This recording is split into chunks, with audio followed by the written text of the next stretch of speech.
Okay, fine. So this is the fourth lecture on the rural urban issues, and in the last lecture we discussed what are the understanding or how we can differentiate a rural community or a rural place from an urban community as well as an urban space. So we will delve more into this topic in this lecture. First thing first, there has been recently a lot of criticism which is based on the idea of population, that why population is only considered as the feature to differentiate or distinguish, say, rural communities or rural areas from urban communities and urban areas. And this is quite evident from the fact that if you compare the whole world, so like as I told you that in India, we consider 1 million population as the basis for a metropolitan area, right? So a metropolitan city is defined that any city which is having more than 1 million population or 10 lakhs population. Now this has come for some questions, like suppose if you compare it with any other country and any other developed or metropolitan city, you will not find this population, or you will also find the definition of village different from the say compared to India and so on. So this has become a question now, that whether population should be the population should be the only parameter. Now a more I will say refined way of understanding is that it is not exactly the population of a place which distinguish, say, a rural area or a rural community from an urban community. It is rather the density of population. So this has to be understood, and usually the density should be more than 1,000 per square kilometer. This is the understanding, because as you know, in Australia, for that matter, is a very sparsely populated country, right? So sometimes you will find that in the whole square kilometer there are 3 to 4 people who are staying. In some places there are just one person who is staying, or two persons who are staying, because there is one house in a whole square kilometer area. So something like that has come down. So they said that if the density of the population is more than 1,000, so that place needs to be understood as a rural area, sorry, as an urban area, I'm sorry. So the understanding is that density is more important than just the population. So the density of population is an important factor.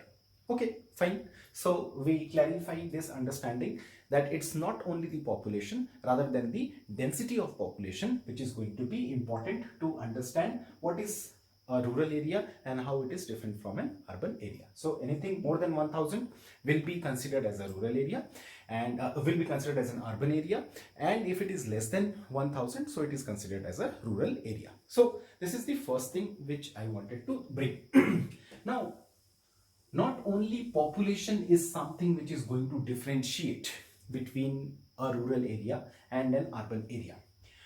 There are certain factors, there are certain features of rural community and urban community. We have a very basic understanding in the first lecture, if you remember, but let us try to expand that understanding. What are the features? First, regarding rural-urban understanding, the first thing which is important is interpersonal relationships.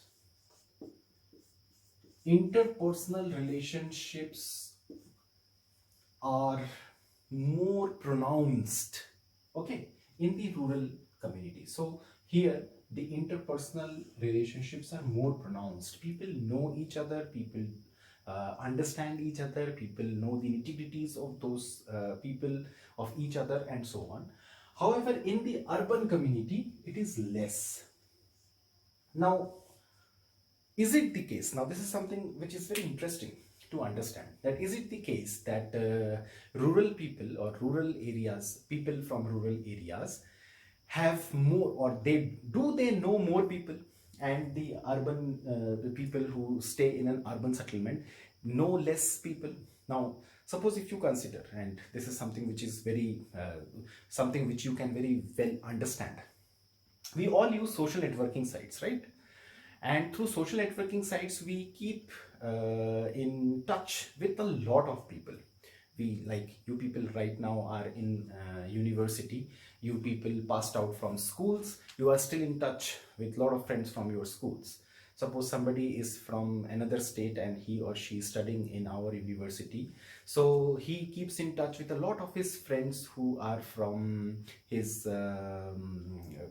place of origin, his family members, his or her family members, his her other contacts here and there, all over the world. In fact, we know people from other countries as well. We are very friendly to them. We also plan to meet at some point of the time. We do go on to meet even some people.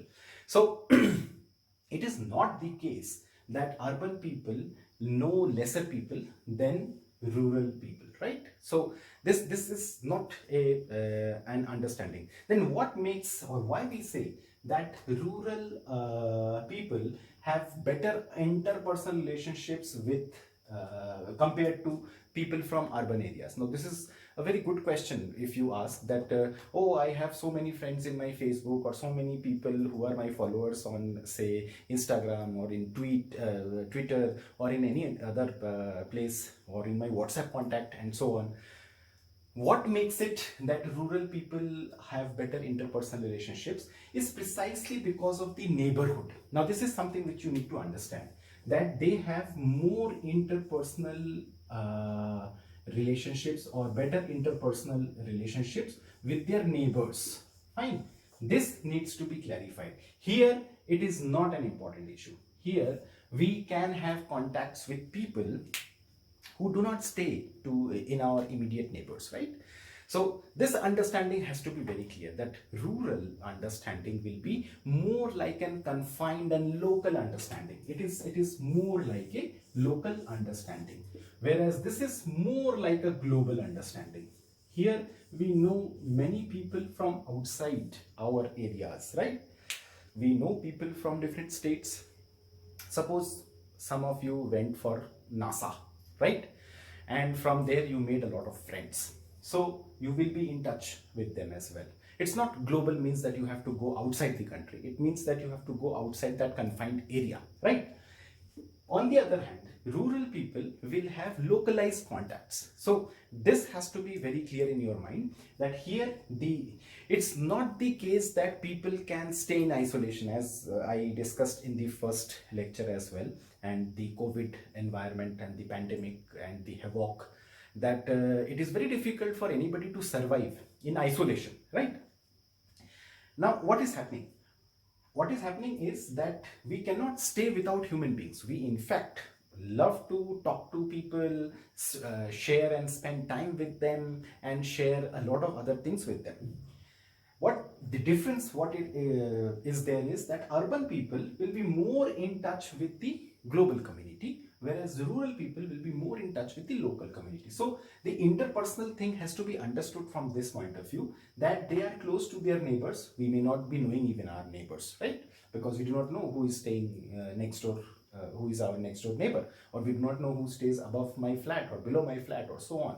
So we may not have this understanding, but definitely we have friends. We have people to party with, we have people to meet, we have people to say go for sports. We also participate in a lot of cultural activities, and because of this we have a lot of friends here and there. So this understanding has to be clear. Second thing is that they are confined to a geographical territory, a very small geographical territory to which they are confined. However, in urban understanding, they are not confined to a small geographical territory, rather than a big, or quite big in fact, global understanding. So this has to be clear. Now let us come to the second point. What is the second point? I will remove this so that we can write whatever we will be required here. The second thing is that the rural community is based on farming or agriculture, right? Here it is based on industries. Now everybody in the urban understanding is not a person who is associated with industries. So it will be industries and services, right? So the industry sector the service sector, they are more important and pronounced in the urban understanding or urban communities. However, in rural, this is more like farming and agriculture. Anything. Why I'm writing agriculture after farming? Because agriculture can be anything. It's not only farming, it can be also selling of the agricultural produce or the agricultural products.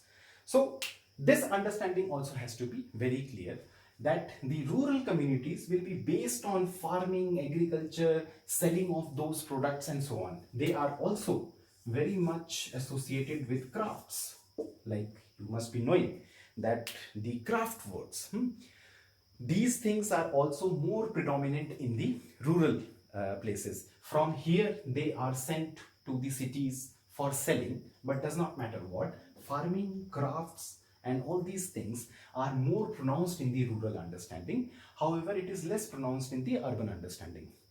In the urban understanding, it will be more like industries, it will be more like services. And because of this, there are certain pathologies, certain things which are associated with people from the rural understanding and people from the urban understanding. So that is also there. Let us come to the third point.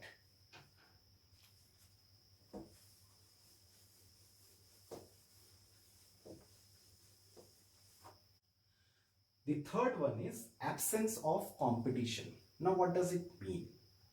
In rural understanding, on rural communities, you will find that there is absence of competition. That means, like suppose you are producing something, okay, or you are selling something. So you do not face very high competition or very fierce competition from others. Like, you can always question this, but the competition is less over here. I mean, if I change this term to competition less competition is something, professionally speaking, the village communities face less competition, whereas the urban communities face more competition.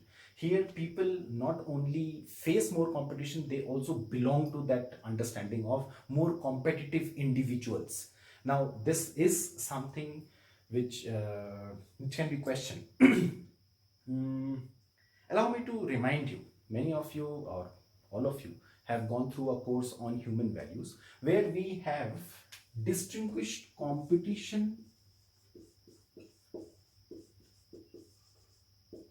vis-a-vis excellence.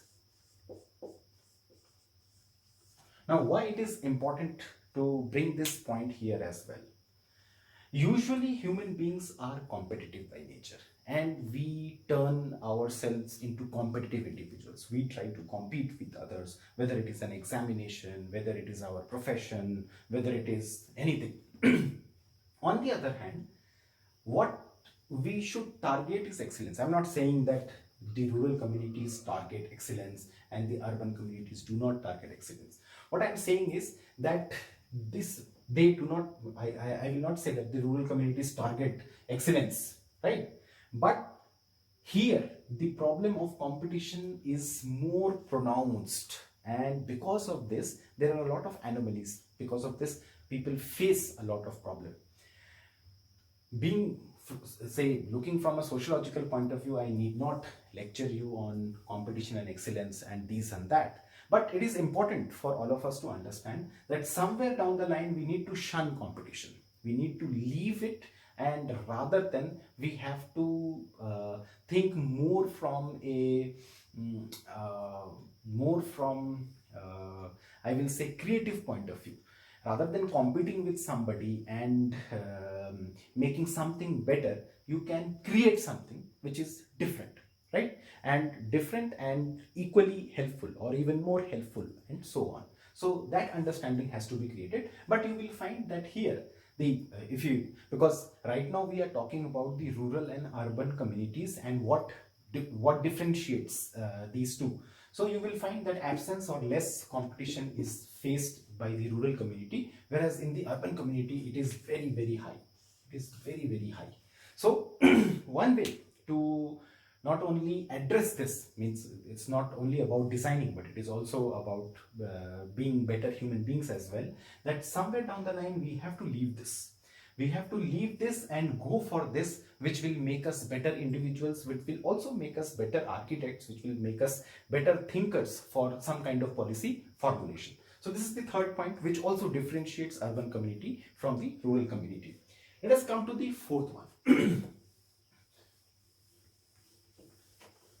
The fourth point which differentiates, say, the rural community from the urban community. In rural communities, you will find family values, customs, traditions more important, right? So this is another feature of a rural community, and it differentiates from the urban understanding. Here, because of family values, because of traditions, because of certain kind of customs, people have very different understanding of things, right? And this is something which you need to address as well when you are planning. When you are planning, when you are building, when you are constructing something, you need to understand that here these things will be more pronounced, these things will be more these things are more close to their heart. People will feel that my family values, my customs, my traditions should not be questioned, or should not be left behind, or should not be sacrificed, and so on. So because of that, and that is how you need to address while you are drawing, or when you are designing something, that they have very strong family values, customs and traditions, whereas for urban communities it is less. Right? In urban communities, people will not be very much worried about their family values, customs, traditions. In fact, urban communities, if you see, like beforehand, 200 years back, 250 years back, everything was a village, or there was no urbanization, right? So people used to stay at their own designated place, right? So suppose this is one village, this is another village, this is the third village, or this is one rural area, this is another rural area, this is another rural area. The growth of cities came. So this is village 1, this is village 2, this is village 3, and this is, say, city 1. Okay? So people moved. This is migration, right? Because they wanted employment, they reached these places. Now, a couple of generations later, they do not feel connected to these places. Yeah? The progeny, the people, the second generation, third generation people do not feel connected to these places. Right now, we are not making a value judgment whether you should be connected to your family values, you should be connected to your customs or traditions. We are not right now deciding this. That's a completely different debate altogether. But what, as an architect, you need to understand is that people over here who have migrated actually from these places, right? Because cities or urbanized understanding was not the cup of tea of people, say, 200 years back, 250 years back. So fourth, fifth generation have arrived now. People who are staying in cities. Now in India, don't we ask each other that, okay, you stay in Delhi, okay, you stay in, say, any metropolitan city. So from which place you are originally belonging to, right? Or what is the place of your origin? So people say that, oh, I belong to this place, I belong to that place, and so on, right? What does it say? That this is an artificial construct, or if, do not mind if I call it an artificial construct. Everything is an artificial construct. Construct precisely means that things are not the way things were, we made it in a different way, right? So the definition of artificiality is not something which is questionable, or it's not something which is derogatory by nature. So an artificial construct called city has come after 200, came 150 years back, or say 50 years back. In some cases it came 150 years back, in some cases it came only just 50 years back. Like right now, if you consider this place, now we have a village called Sira, we have a village called Kakrayal, right? So 15 years back, they were villages. Now the administration constructed the university here and the hospital here. Fine.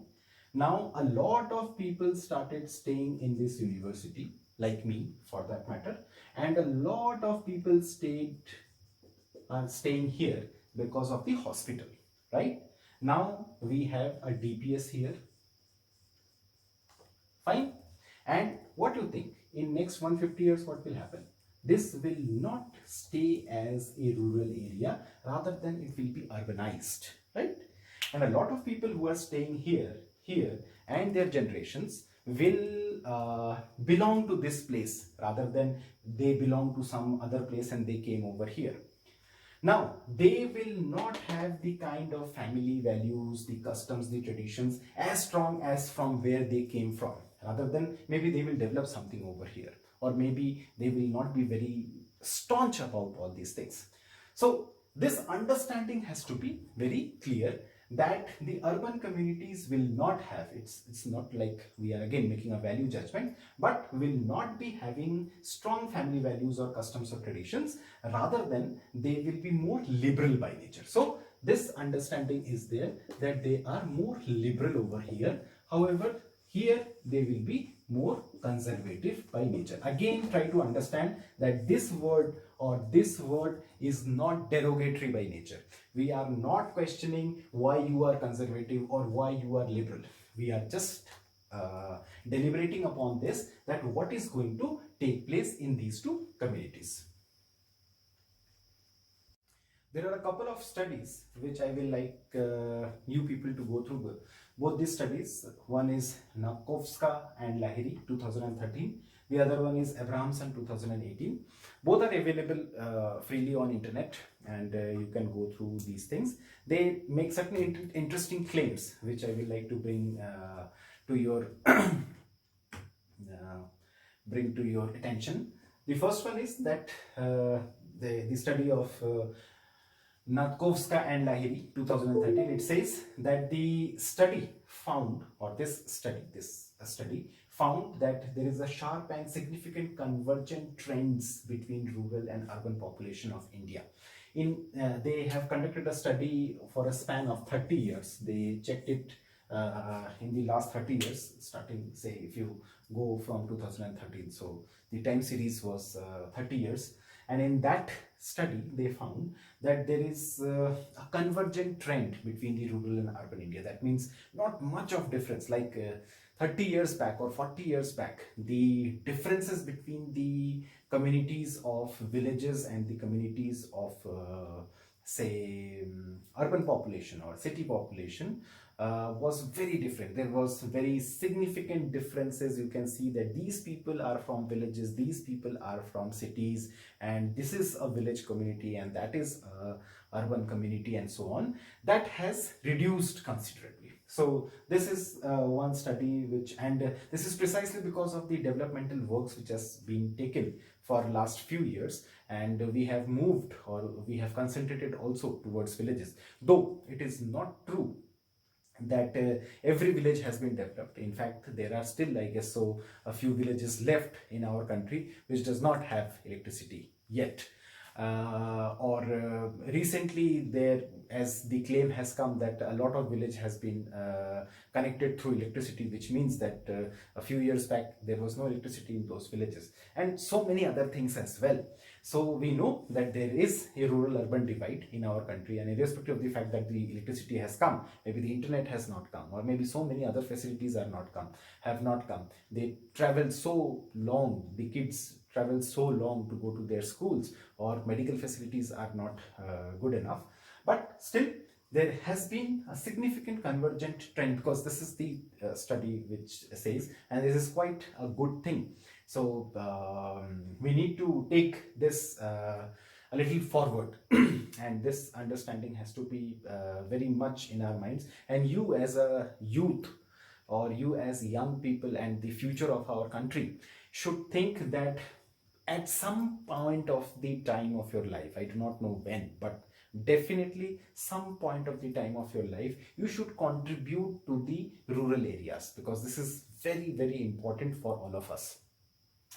Another study of Abrahamson 2018 suggests that the institutional changes were altering the ways people interact with each other, producing distinctive personalities within the residents of cities. What it suggests is that once people shift to, and this is because the whole of the lecture deliberated upon not only village communities and village, say, demography, but also talk about personality traits, that how or what kind of people we are. So, the kind of people we become is precisely because once we come to urban understanding, or once we are city dwellers, so there are a lot of changes in our personalities as well, right?